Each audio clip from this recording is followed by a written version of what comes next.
difficulties. I had to restart my computer, and I had to restart OBS multiple times. But we are finally now successfully logged in, and I am here to continue work on Petra. I started it last time, although I removed the video. We did a lot of, I feel, unnecessary discussion of the Petra site and how we would adapt that into an Age of Empires 2 map. And this was good discussion, but it was sort of offset by the fact that I had an initial plan or an idea for how I was going to execute the land generation of the map, and it didn't work. And I think it was a lot of non-value added content, so I just decided to create a fresh video. I have gone in and I have set up all the levers, and I think that we're in pretty good shape for creating the iconic canyon that they've got for the Petra map. Just as sort of review, there is no Age of Empires map for Petra right now. Let's do Petra. I'll show it to you. It will be a desert map, and kind of the big defining feature of Petra. And there's this ancient complex and all kinds of ruins and everything like that. You can see that there are all sorts of pictures and such. But probably the most famous, I can find here it is, the Wikipedia article. The most famous site at Petra is, of course, the Treasury. And how it works is essentially there is a narrow canyon, the Seek, as they call it, and people can go in and out of it. It looks like they've cleared up a lot of these rocks. And you can essentially park and you can walk up this narrow canyon until eventually you get to, here it is right here. So you park here and you walk the Al-Seek, and then you get to the Treasury, this Casna Al-Firon.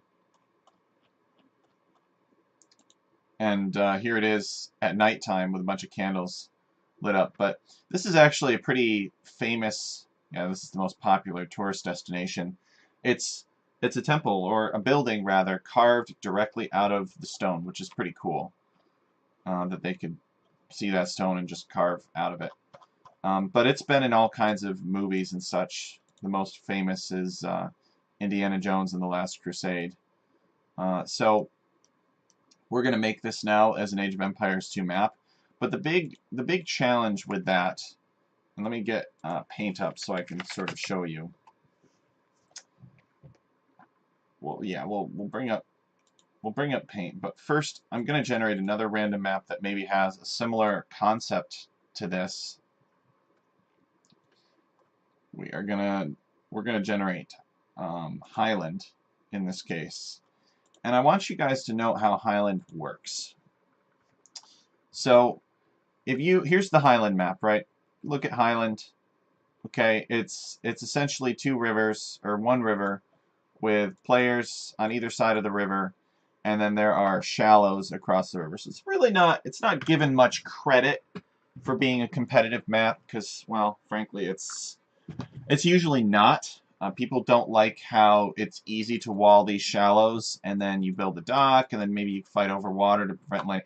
I like Highland personally, but it's very choke pointy. It's very difficult to kill your opponent. It's almost not snowbally enough. People get bored and they click away, and we can't have that. But if we do a couple of generations here, it's not important whether or not Highland is a good map. What's important is how Highland achieves this sort of random river here. And people who are new to map scripting, who are just learning its concepts, might believe that the river in Highland is achieved by putting down individual lands sort of in a random snaking line. But that's actually not true. The base terrain for Highland is actually this water. This water is the base terrain for Highland, if you guys can believe that. And the map is actually made by putting down lands for the players, and essentially having these lands, and it's grouped by teams and everything like that, but having these lands being placed kind of on opposite sides of the map, giving them a relatively small base size, but letting the lands grow organically from that. And then telling those lands to avoid each other by 8 tiles, 8 to 12 tiles, whatever it is. So the growth of those lands is ultimately what determines the random character of this river. Now, we're not going to have a river for our Petra map because Petra is, let's face it, it is in the desert. So we're not going to have a river like this. But when you think about the features, I mean, we don't have to be limited here by the type of terrain itself. So, for instance, we could put these players up on high elevation, and we could make the base terrain like some kind of quicksand. And then in that case, we have something that, with just like 2 modifications of changing an elevation command and changing a terrain type, we suddenly go from having a highland river type situation to having a canyon crawling through the desert. And all that we had to do was just change a couple of basic parameters. The problem for us here, though, is that even if we took the Highland script and we made minor modifications to it, there are 2 big problems. The first problem is that for our Petra map, we do not want the canyon to span the entire length of the map because it will isolate the players from each other. So that's one thing. The other thing is that, and this is more importantly, is that if we pay close attention to the Highland map, we don't really have any control over where this river starts or where this river ends. And our Petra map, we want to control where the canyon starts and where the canyon ends. We don't want to just let it go wherever. Imagine for a moment that we have, let's say, a basic concept for Petra. Let's bring up paint and we'll sketch it.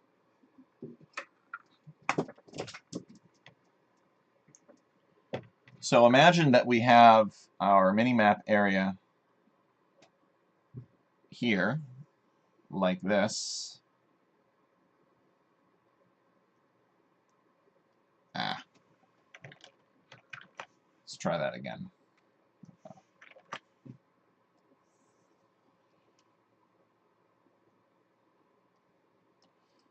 So imagine that we have this as our mini-map area. And imagine that we want,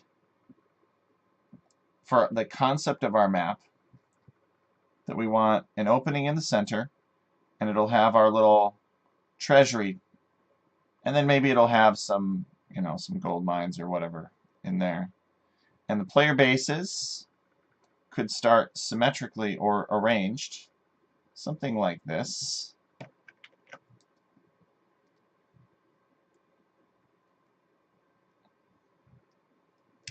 And then imagine that we have a canyon. There we go. The canyon must intersect with this opening where the treasury is. We got our canyon. And also the mouth of this canyon should be equidistant from either edge of the map. That and that. Let's call it distance A, perhaps. So, with the current technique for Highland, we cannot guarantee that the mouth of our canyon will spawn here in the center. And likewise, we can't guarantee that the outlet of that canyon will be here, just before it enters this main basin, this clearing with maybe some extra gold and the treasury house and everything like that in there. I think I have a previous sort of a concept, if you will. Just indulge me for just a moment. Let me bring it up, and I'll kind of show you guys an initial pass that I did a few years ago, because I did start this a few years ago, and I stopped because for 2 reasons. Number one is I wasn't really satisfied with how it was going,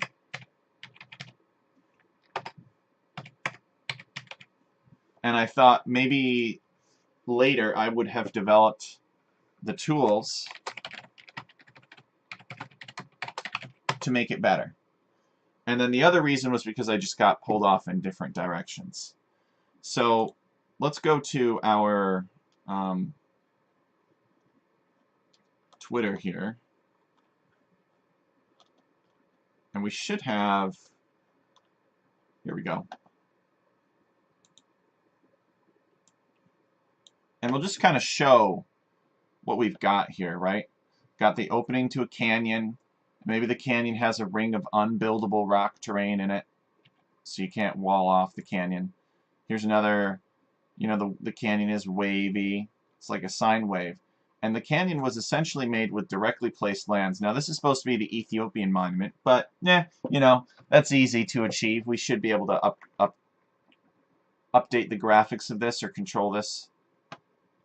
But here it is on the mini-map. And you can see that the mouth of the canyon is approximately centered along this edge. It would be unacceptable for the mouth of the canyon to end up here or down here. But the two main problems to this are that the canyon is not very natural or organic feeling.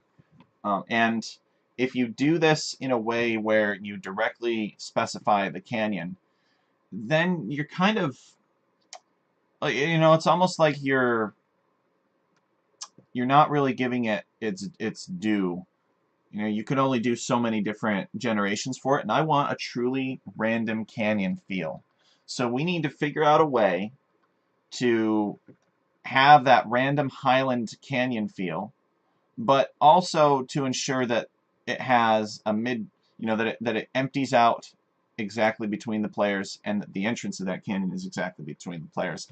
I'm envisioning the players maybe starting randomly here and here, and then maybe they could fight for this side, or maybe they come over here. I'm not really sure. And I think that's what will make this map very fun. So that is to show what we achieved 2 years ago when we did this. So let's go over to our, it's a non-trivial challenge, but luckily I have a plan. So we'll come over here to Petra, and we'll hit generate, and we'll see what we've got here. I think I've stripped back this plan mostly. Yes, okay, here it is. So I have here, these are a series of smaller lands. These are placed directly on the map. That you can control their position exactly. These are directly placed lands. Now, you might be looking at this and you might be saying, well, that doesn't look like much of a canyon. That looks like you go in and then the opening is right here and then it narrows down into a canyon again. But my plan is I will not use these lands necessarily as the walls of the canyon themselves, but these will guide the formation of the actual canyon filling lands, which right now are kind of randomly placed here and here. So in other words, if we put a land here and we put another land here inside of these two almost bell curve type shapes, and that's essentially what they are, they're Gaussian curves, and we let those two lands grow inward, then those two lands will, at these points, essentially, you know, they will have to open up exactly in the center here because they can't go through this. And we'll give them enough to where they try to fill the entire thing. And so again, they'll have their outlet here and their inlet here, and then everything in between it will be random in terms of where the canyon meanders. So that's the theory. I have kind of a rat's nest of code that's generating it. It's not very easy to read right now or intuitive, but we will make it work. So let's open this up and we will get started. I basically have mostly set up the code to where we're just changing some parameters now.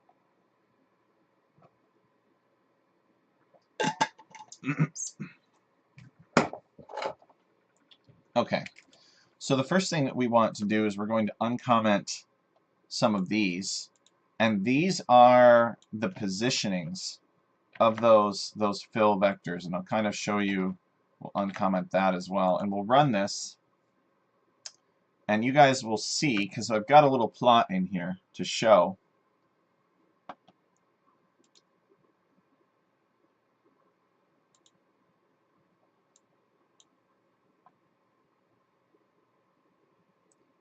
So these points with the diamond are going to be the big random lands that grow.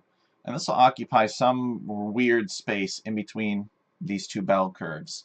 So here's the other one. The other one's going to grow out toward it, and they're going to have more variation in the middle and less variation over here because this big bad bell curve said so.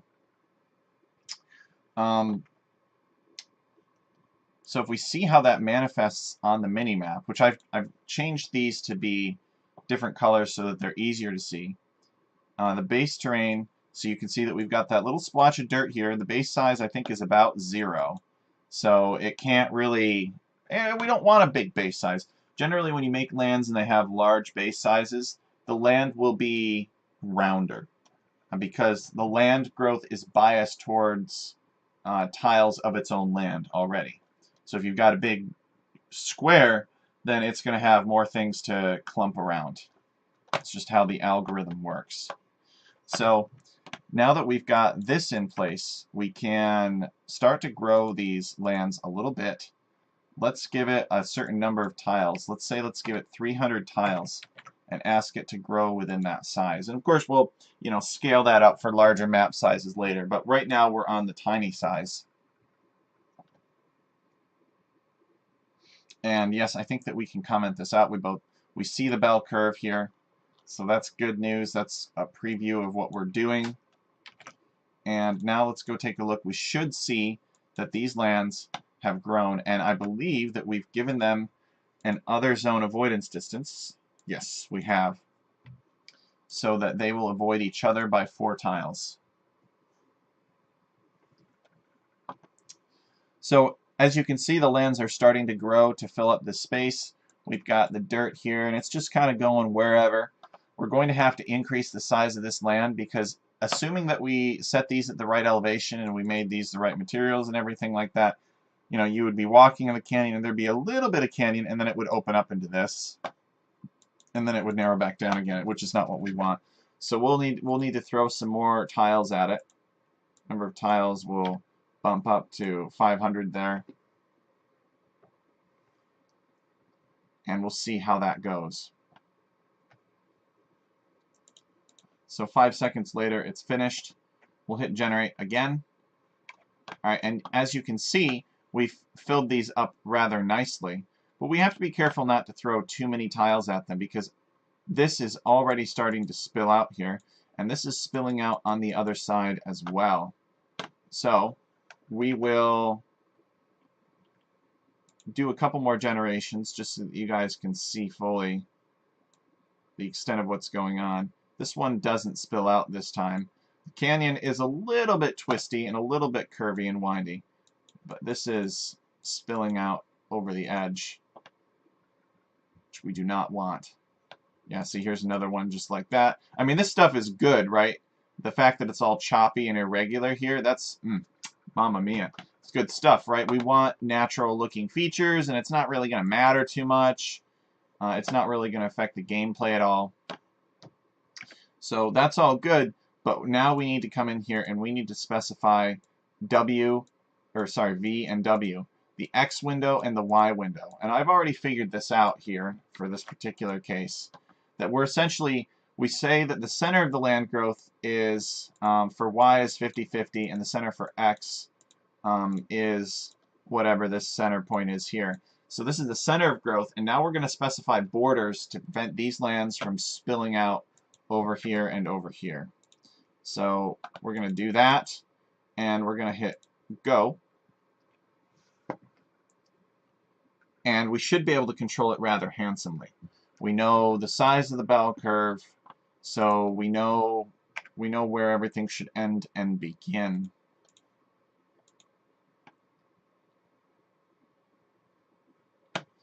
Okay, so as you can see, this is looking better. We maybe sometimes have some lands spilling out for this side, but it's you know, it's not exceeding the boundaries of where it's supposed to go. It'd be kind of nice if, you know, if these, I guess that's all right. We could always change this to be the same terrain type as this and put it at the same elevation potentially. But we have to be kind of careful because we don't want any strange effects. We do want this to be at elevation 0 here, the base of this canyon. So now let's see if we can get this to be even a little bit choppier. Remember that the origins of these lands are here and here. Let's do a few more generations and see how this looks. I'd almost want my canyon to be, you know, to be a little bit more extreme. Like, I'd love for it to come over here more or up here more, because the canyon for Petra is actually more erratic than this. Yeah, look at this. See, this is kind of cool how it comes up and around like that. We definitely want to try and help that along. So we should be able to, pulling up a reference here, bringing up Zetnus's guide for random map scripting, I believe that we can specify a clumping factor for our lands to get them to look a little bit more erratic. I think number of tiles, 500, is a reasonable number, but again, that's always an adjustable parameter.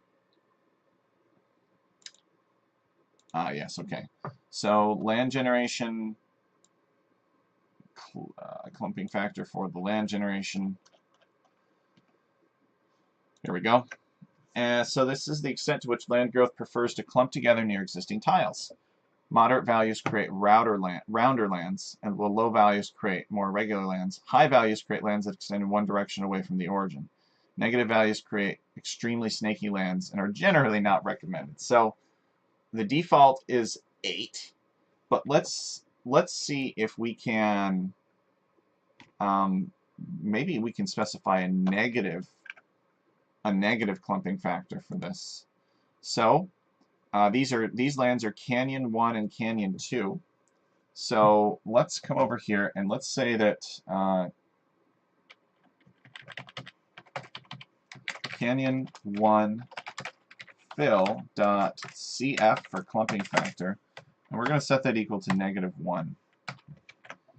And then we will do this.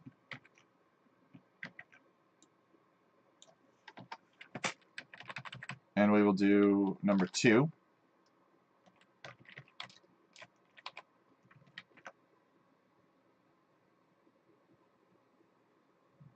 Okay. So we will set number 2 equal to number 1. We will set that clumping factor equal to -1. Let's make sure that we've got the same seed checked. And we'll see if we can get this canyon to look more irregular when we give those lands a negative clumping factor. We did not specify it before, so we can assume that it was 8. That no clumping factor was given.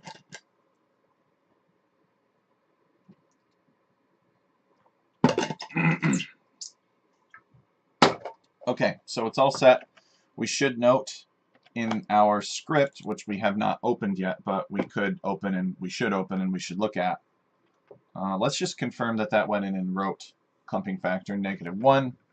I can't see any reason why it wouldn't have, but we're going to need this open later for other reasons. So come on, give it to me. All right, we know that the script is done. Yeah, the script is done writing. So here we are, opening the RMS. Got a big white blank screen. Here we go. We get dark mode. All right, and most of these are going to be the bell curve, right? It's only 2 of them. We can tell based on how many arguments it has, and we can indeed see that it has a clumping factor of -1 right here. So that should be added. We're keeping this seed, and let's see if we get a more irregular canyon. Ah, no. Interesting. Interesting. Well, I guess that's not going to do anything if we... Let's do a few more random generations. Let's get a feel for how it's going to react. I guess that is a little bit more extreme than we would have been expecting.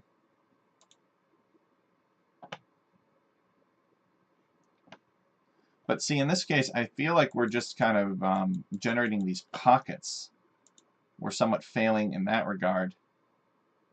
Just creating the pockets, and the land is still mostly straight.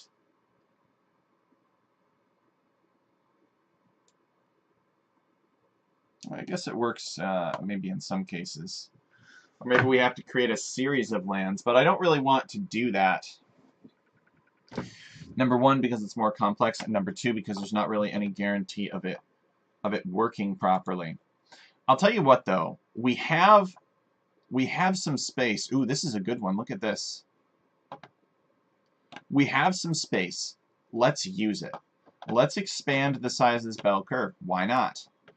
I mean, we can always put another land out here to, like, you know, it might look like this bell curve is going to occupy a big shape or a big space on the mini-map, but that is certainly not the case. We will clean this up later. All that this bell curve is, these two bell curves, all that they are to contain these two lands here and make these two lands create something.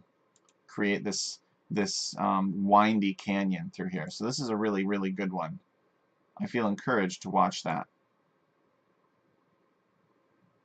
All right, let's decrease the clumping factor a little bit more, just out of curiosity. What happens if we make it -10? Do we get something that's just totally unacceptable? I don't know that it's necessarily such a big deal if it's like that. This time will tell.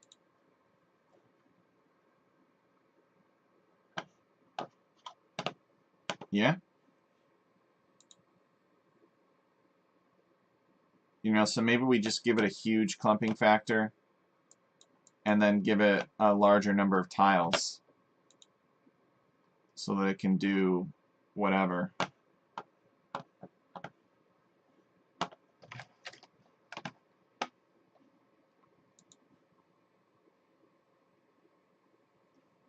Yeah, look at that. So let's find one that is undesirable. This isn't really undesirable, but the canyon is straight. Yeah, let's try increasing the size of this. So we've got some variables here. The big thing is going to be the Y range, and we've also got this S value. And this S value sort of it's a parameter which specifies how quickly the bell curve grows into its maximum and minimum. So we could actually, if we made that value larger, then the bell curve would become steeper and it would spend more time up here. So if, for instance, we kept this particular seed, but we went over here and we said that we wanted this to be 25 instead, take a look at what happens on the mini-map. So this is now 25%.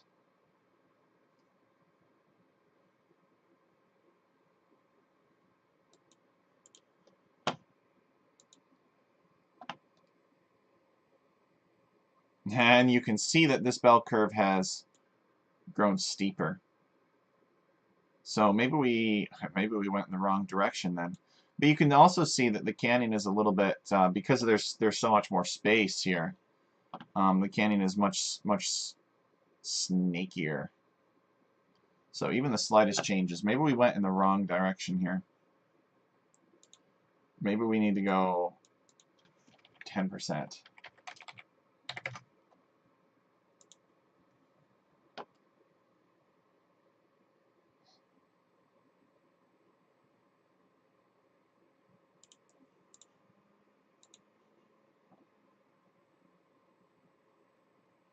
Yes. There we are, 10%. That's a little bit steeper. I don't know if I really like the... I don't know if I really like the size of this one.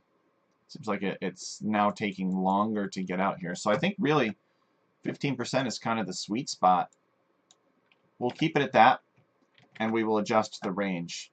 The reason that you don't see the lands anymore is because they are actually underneath this. That new parameter somehow shifted this curve to cover up the filling lands that would be filling this space in. So once we put that back, they will reappear just fine. So it looks like this is kind of what we have to work with in terms of space. So let us increase the size of this bell curve. And to do that, we're just going to come up here and we're going to say, oh, we want you to take up 80%. And we've got a separation of 10. So now when we rerun this, it should be automatically, mathematically included in here. It should be able to handle it just fine. So we keep this same seed. We'll notice that the bell curve will become taller. And we're going to need, looks like we would need a little bit more in terms of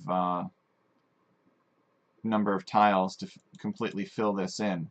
But we do have our snaky river here. Let's do a few more generations and see how it looks.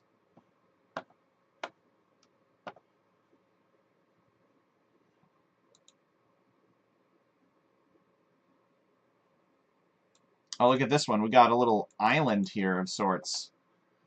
That could be kind of interesting. But I think this is about as big as I dare make it. I mean, I might be able to shift this over just a little ways, but I don't really want to.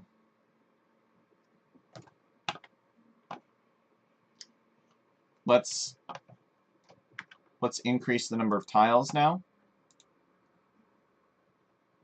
Maybe make it 600.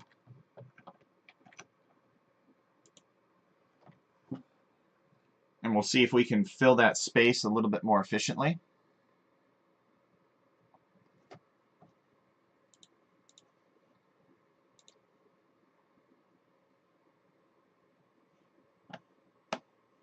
Yes.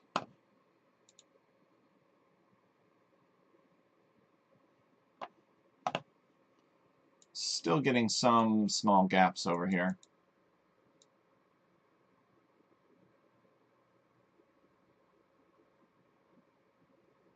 Which we should attempt to fill in. Let's do a few more generations. Oh yeah, look at that. This is like a yin-yang right here. That's pretty nice. So we'll give it a little